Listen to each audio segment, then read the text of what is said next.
Ama kızım Hadice, yaxşıdır otamsız. Avazınızdan almağıl 5 yılıbdı, canım balam bağırmağıl basmağıl 5 yılıbdı. Siz de bebektiniz, 51-20 yaş. Anne mehir yaşımdan muhtaçtınız balam.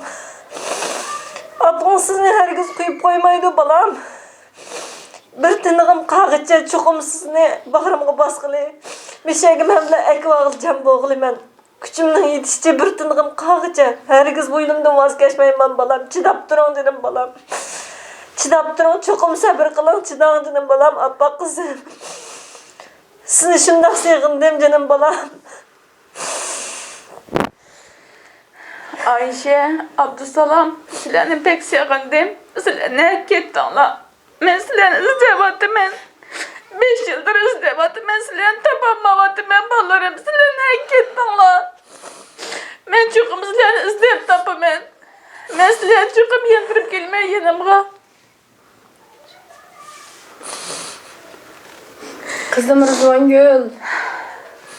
Sizi çok özledim kızım. Biraz sabır edin. Biraz dayanın kızım. Ben sizi ölsem de kurtaracağım inşallah. Kötü günler gidecek. İyi günler gelecek kızım. Biraz sabır edin kızım. Sizi çok özledim. Sizi çok seviyorum kızım. Az kaldı kızım. Bağrımı basacağım inşallah. Dünyanın gözüyle sizi bağrımı basacağım. Göreceğim kızım. Sizi öpüyorum kızım. Sizi çok çok öpüyorum. Çok özledim canım kızım. Sizi kasten bırakmadım kızım. Beni affet kızım. Seni kasten bırakmadım. Beni affet kızım. Sen 15-20 günden sonra gelecek diye düşündüm, bıraktım kızım. Yoksa seni asla bırakmazdım canım kızım. Gözümün nuru kızım, yavrum, seni çok özledim.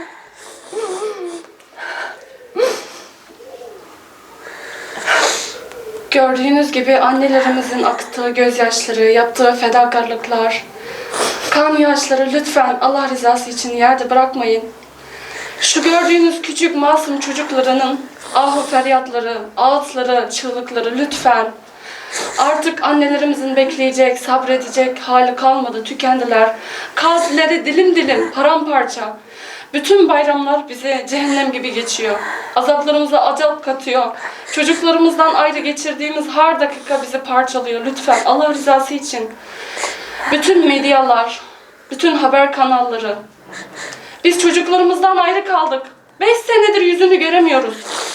Lütfen bizim çocuklarımızla görüşmemiz, buluşmamız için sesimizi daha uzaklara yükseltin. Çocuklarımızla buluşmamız için yardım edin lütfen. Biz suçsuzken, çocuklarımız suçsuzken, dünyanın en masum çocuklarıyken, annesiz, babasız, anneleri, babaları hayatken tek başına şu an öksüz kaldılar ve 5 senedir yaşam mücadelesi vermekten. Lütfen buna sessiz kalmayın. Ve başkanlarımız, bütün devlet başkanları, kadın hakları, çocuk hakları, insan hakları örgütleri, davacıları, bizim insanlık haklarımız, bizim çocukluk haklarımız, bizim annelik haklarımız, kadınlık haklarımız, insanlık haklarımız elimizden alınmakta. Lütfen bizim başımıza gelen sizin başınıza gelmesin. Gelmemesi için de bize yardımcı olun. Biz böyle inim inim inlerken, çığlıklar atarken, kalplerimiz dilim dilim, kendimizi yakmayı bile, köprülerden atmayı bile gözden geçirmişken, lütfen buna sessiz kalmayın. Her gece çocuğunuzu öpmeden önce bizim çocuklarımızın bize muhtaç kaldığını düşünün. 5 senedir boynu bükük sokaklarda annelerini beklediğini unutmayın. Lütfen çocuklarınıza bakarken birazcık bizim çocuklarımızı düşünün. Ben bir anne olarak hepinizin ayaklarınız kapanayım lütfen. Bizim sesimizi duyun. Gazeteci olsun, televizyoncular olsun, bizi araştırın, bizim sesimizi duyun. Liderlerimiz anlayan kadar, siyasetçiler anlayan kadar, hukukçular anlayan kadar bizim sesimizi duydurun lütfen. Anne olarak sizlerden lütfen rica ediyorum.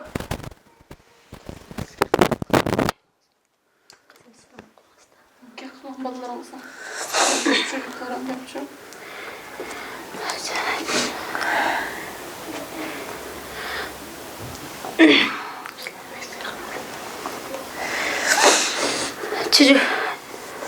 Çocuklarım, sizleri çok özledim. Beni affedin. Sizlere sahip çıkamadım. Sizleri öyle bırakmak istemezdim ama başka seçecek yanım kalmadı. Lütfen beni affedin çocuklar. Gerçekten beni affedin. Size bakacak yüzüm yok. Lütfen çocuklar. Balam Abdullah, ben sizni pek sevindim. Sizni koyup koyduğum hayalim yoktu. Amalsız kaldım meleketçiğim. Bana mehrimni yetküzenmedim. Şeyde kızım, qanday ahvalınız yaxşımı, udandınızmı? Ben sizlerine koyup koyduğum maqsadım yok. Ben amalsız kaldım. Ben seni ekiliş için müş yolda men Xatircem bulab, yaxşı turuşuңlarni talep qildim.